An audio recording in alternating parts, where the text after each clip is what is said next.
I always felt like I was the second choice, not the first. The spotlight was always on Anna, my older sister. She seemed to get everything effortlessly. Attention, gifts, you name it. My name is Emily, and this is how I grew up. We lived in a decent house. Dad was a mechanic, and Mom worked part-time as a cashier. Money was tight, but somehow there was always enough for Anna. I usually got what was left over. One chilly December evening stands out, setting the tone for my childhood. We were at our small dinner table. Anna was excitedly talking about a school project she aced. Mom, Dad, and my teacher praised her. Anna beamed, and my parents glowed with pride. "That's my girl," Dad said, clearly pleased. Mom nodded approvingly, saying, "We'll get you whatever you need, honey. You just keep up the good work." I poked at my food, feeling that familiar knot in my stomach. "Hey, I got an A on my math test," I mumbled, not sure why I bothered. "That's nice, Emily," Mom replied, barely glancing my way. "Make sure you keep it up." There was no praise, no excitement. It was like doing well was expected of me, or worse, like it didn't even matter. I learned early on not to expect much. Christmas was approaching, and the contrast in our living room was striking. Under the tree, beautifully wrapped gifts were piled up, all for Anna. I knew the routine. My gifts were usually things like socks or a book, nothing that felt special. That year wasn't any different. Anna excitedly tore through her presents, revealing new clothes, gadgets, and even a brand new laptop. "Oh my God, this is awesome." "Thanks, Mom and Dad," she squealed. Meanwhile, I unwrapped my own gifts, a second-hand novel and a pack of plain shirts. "Thanks," I said, trying to keep the disappointment out of my voice.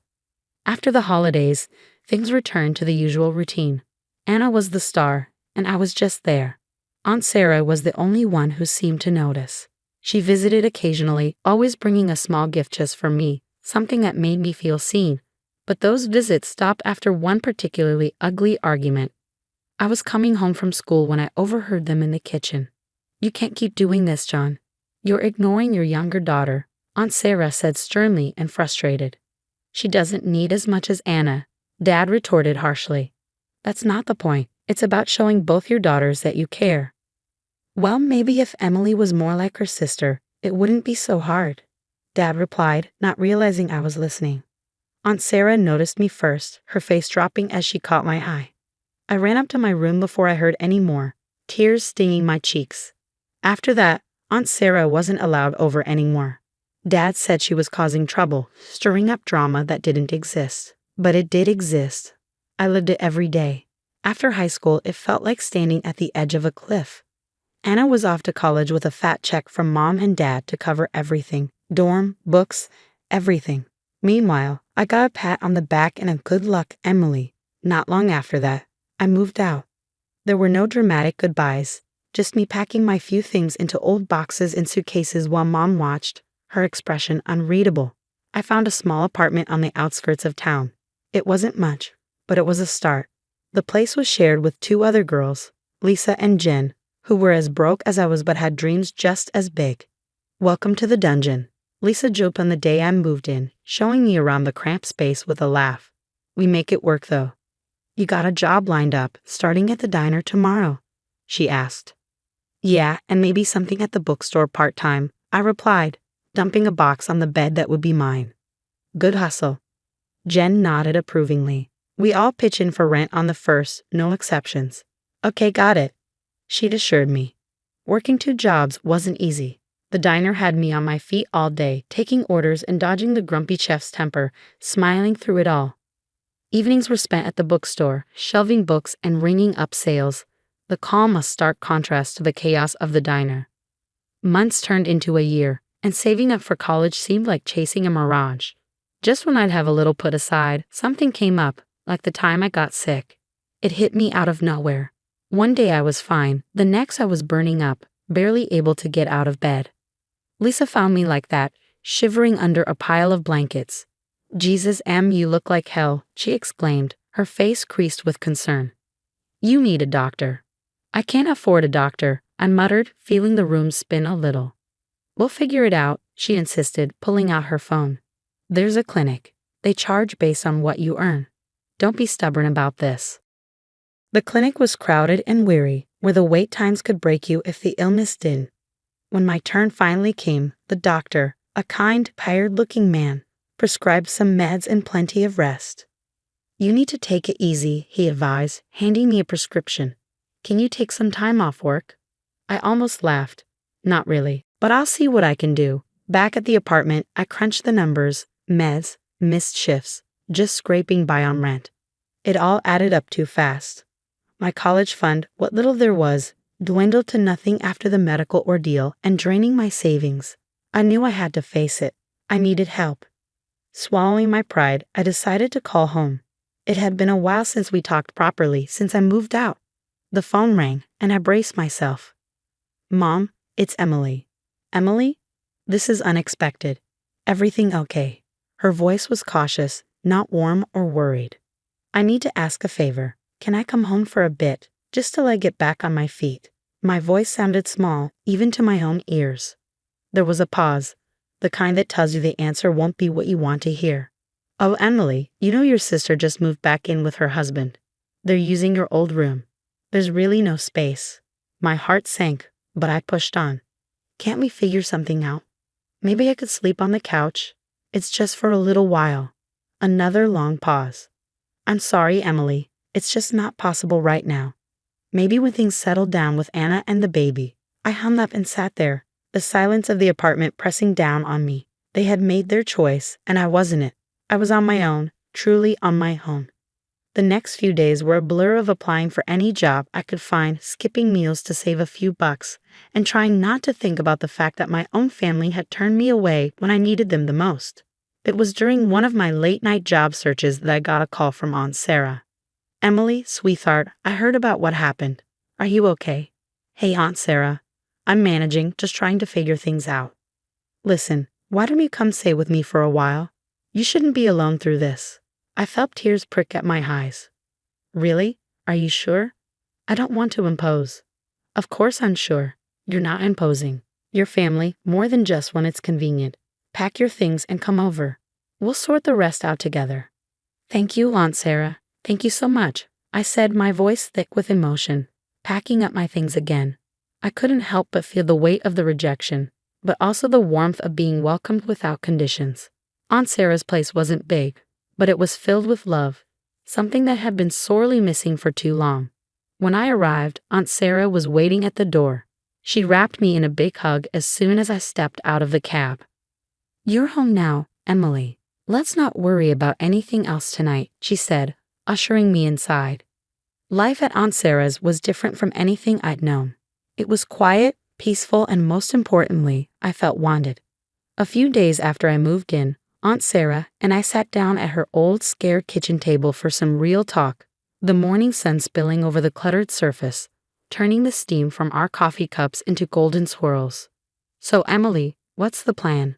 Aunt Sarah asked, her eyes locking onto mine with that direct, no-nonsense way she had. I took a deep breath, stirring my coffee slowly. "Honestly, Aunt Sarah, I want to go to college. I want to be a lawyer, but everything's just messed up right now," I admitted. She nodded, tapping a finger on the table thoughtfully. "Lawyer, huh? That's a big dream, Emily. Big dreams are good. They keep us going, but they need big plans. What's stopping you?" "Money," I said flatly. "Money is stopping me. I've been working jobs, but it's never enough, especially not for law school." Aunt Sarah leaned back, her chair creaking slightly. "I might have a solution for that, but it comes with a condition." I frowned, curious and a bit wary. "What kind of condition?" "You get into college and I'll pay for it. But Emily, you've got to commit. No half measures. You work your tail off, you study hard, and you excel. Can you do that?" Her offer floored me. It was more than I could have hoped for. "Yes, I can do that. I will, Aunt Sarah. Thank you." With that, we started planning. I applied to colleges that offered good law programs, crafting application letters late into the night. When the acceptance letter from a well-respected state college came, I actually pinched myself, thinking I was dreaming. I did it, Aunt Sarah. I got in. College was tough, law school even tougher. Aunt Sarah's financial support freed me from the constant stress of money, but it put another kind of pressure on me. The pressure to succeed, not just for myself, but for her too. As semesters passed, I not only met Aunt Sarah's expectations, I exceeded them. My grades were top of the class, and I landed an internship at a local law firm. One evening, after a particularly grueling day at the firm, I came home to find Aunt Sarah in the kitchen, her expression more serious than usual. "Sit down, Emily. We need to talk." Worry pricked at my heart as I took a seat, noticing she wasn't her usual self. "What's wrong, Aunt Sarah?" She sighed, a long, heavy sound. "Nothing's wrong exactly. I just want you to know how proud I am of you. You've done more than I ever expected. You're going to be a great lawyer." Her praise warmed me, but her tone hinted at something unsaid. "Thanks, Aunt Sarah. I couldn't have done it without you." "That's not just it," she continued, her eyes serious. "You've got to start thinking about what comes next. You're about to fly, and I'm just glad I could give you the wings." During my final year of law school, I managed to secure a prestigious internship at a respected law firm downtown. The first day I walked into the towering building, I felt like I was exactly where I was supposed to be. My supervisor, a sharp-tongued lawyer named Mr. Coleman, met me at his office door with a skeptical look. "So, you're the intern I heard so much about, Emily, right?" Mr. Coleman's voice was gruff, his eyes scanning me like I was a case file he wasn't sure about. "Yes, sir," I replied, determined to prove myself. "I'm here to learn and contribute as much as I can," I replied, my voice steady despite the butterflies dancing in my stomach. The work was intense. I spent days buried in legal research, drafting documents, and sometimes I was allowed to sit in on client meetings, observing the real dance of law. Mr. Coleman didn't hand out praise easily, but when he did, it stuck. One late evening after everyone else had gone home, I was still at my desk poring over a particularly tough case when Mr. Coleman walked by. He stopped, looking over my shoulder at the piles of legal journals and notes spread out in front of me. "Don't you ever go home, Emily?" he asked, an eyebrow raised in amusement or maybe respect. "Not until I figure this out," I answered without looking up. "This case could set a precedent, and I think there's an angle we've missed." Mr. Coleman grunted, pulling up a chair. "Show me." We spent the next hour discussing the case back and forth, with me arguing my point based on a precedent I found that could help our client. Finally, he leaned back, rubbing his chin thoughtfully. "Not bad, Emily, not bad at all. You've got a sharp mind for this. Keep it up, and you'll make a fine lawyer." The day I graduated, I felt a mix of pride and nostalgia. Aunt Sarah was in the front row, clapping louder than anyone else, her eyes shining with tears. After the ceremony, as we walked out of the auditorium, she hugged me tight. "You've done it, Emily. All those years of hard work, and here you are," she said, pulling back to look at me with that proud, unwavering support that had become my rock. "I couldn't have done it without you, Aunt Sarah. You believed in me when no one else did, not even myself," I said, my own eyes misty. With my law degree in hand, I started applying for jobs. The market was competitive, brutal even, but I was not deterred. I sent out dozens of applications, went on several nerve-wracking interviews, and finally, I got a call that would start the next chapter of my life. "Miss Emily, this is Jared from Mason & Associates. I'm pleased to inform you that we'd like to offer you the position. Your internship performance was highly recommended by Mr. Coleman, and we believe you'd be a great fit." I almost dropped the phone. "Thank you, Jared. I'd be honored to accept." When Aunt Sarah told me that my sister Anna had never graduated college due to her early pregnancy and quick marriage, I wasn't really surprised. Aunt Sarah's health took a turn for the worse not long after that revelation. I was at work, buried in files, when I got the call from the hospital. My world stopped. I barely remember grabbing my things and rushing out. Everything after that was a blur until I reached her side. She was weak, her voice barely a whisper, but her eyes were the same, sharp and knowing. "Emily," she murmured as I took her hand, trying to swallow the lump in my throat. "I'm here, Aunt Sarah. I'm right here," I managed to say, my voice trembling. She squeezed my hand, her grip frail but firm. "You did good, kid. I'm so proud of you. You remember what I always told you, to be strong, to stand up for myself," I replied, tears streaming down my face. "That's right, and you have," she said, her voice growing fainter. "I've left you something in my will, the house. It's yours now." I nodded, unable to speak, squeezing her hand. We didn't say much after that. We didn't need to. Later that night, she passed away quietly in her sleep. The months following her death were a blur of legal matters and settling into the house that was now legally mine. I transformed it into something that felt like a real home for the first time in my life.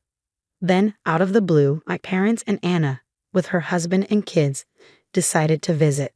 I should have known they weren't just coming to check on how I was holding up. As soon as Anna walked in, she started inspecting the place like she was at an open house, commenting on every piece of furniture and layout. "Oh, this would be perfect for the kids," she said loudly. "Look at all the space, Mom." Her husband nodded, adding, "Yeah, we could really spread out here." I clenched my fists, trying to keep my cool. It wasn't until my mother chimed in that I lost it. "Emily, you should really think about letting Anna have the house. They need the space, what with the kids and all. You can manage fine in a smaller place, can't you?" I stared at them in disbelief, turning quickly into anger. "Are you serious? This is my house. Aunt Sarah left it to me, not to Anna. I'm not going anywhere." Anna, who had been pretty quiet, finally piped up, her voice dripping with entitlement. "But you don't need all the space, Emily. It's just you here. We're a family of 5. It just makes sense for us to have it." That's when I laughed. It wasn't because anything was funny, but because the sheer audacity of their request was absurd. "You think just because you have kids and a husband, I have to give up my home? That's not how this works." Mom looked shocked. "Emily, don't be greedy. Think of the family." I scoffed, the word bitter in my mouth. Where was this family when I needed a place to stay, when I needed help? They didn't have an answer to that. "Look," I said, my voice firm as I stood up taller. "I appreciate you all coming here, but this house is mine. Aunt Sarah wanted me to have it, and I'm going to honor her wish. You need to leave now." Anna's husband tried to argue, his face turning red, but I didn't let him get far. "Out, all of you now, or I'll call the police." They muttered about me being ungrateful and greedy as they gathered their things. Anna shot me a look that could freeze lava, her disappointment clear. But as they left, the weight on my shoulders lifted. I had stood up for myself, for my home, and for Aunt Sarah's memory.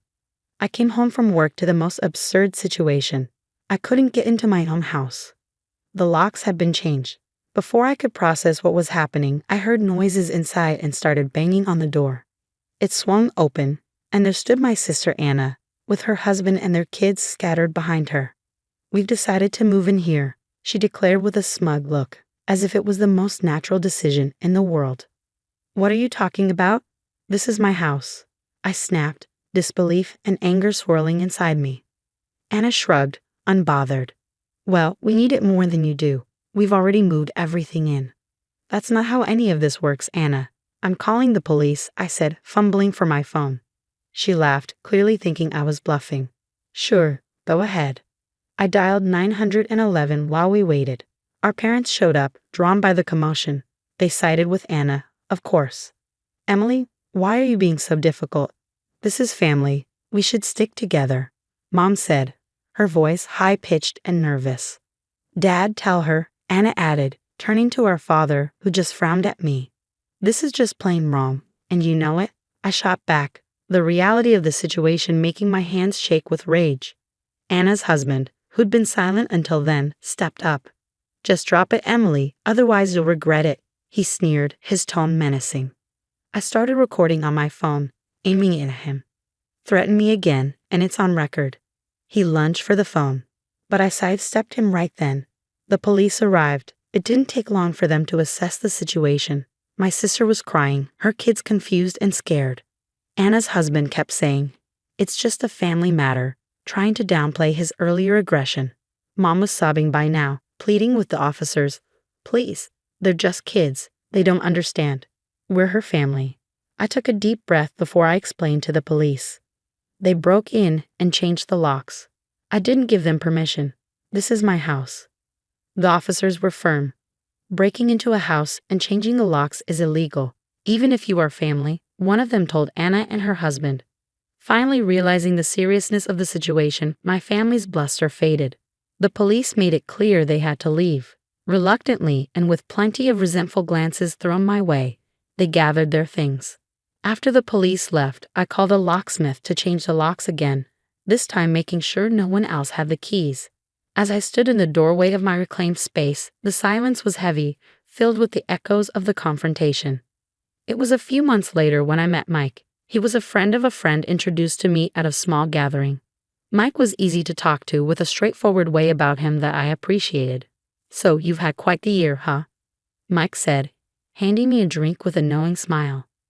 "You could say that," I replied, the corner of my mouth tilting up in a half smile. "It's been eventful." As the evening went on, we talked about everything and nothing: music, books, our shared disdain for soggy French fries. It was refreshing talking to someone who didn't see me as the overlooked sister or the woman who kicked her family out. Weeks turned into months, and Mike started coming around more often. One quiet evening, as we sat watching a movie with a bowl of popcorn between us, Mike turned to me.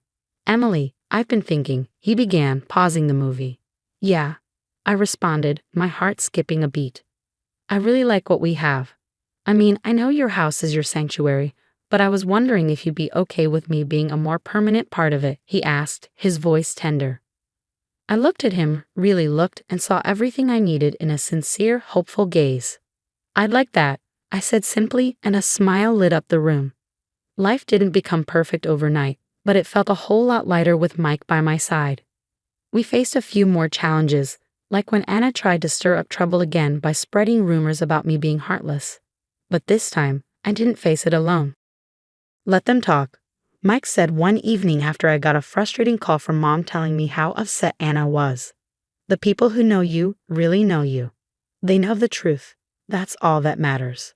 He was right, and slowly I began to let go of the anger and resentment. It wasn't worth holding on to. Instead, I focused on the good, the home I was building, both the physical walls around me and the emotional barriers I was letting down.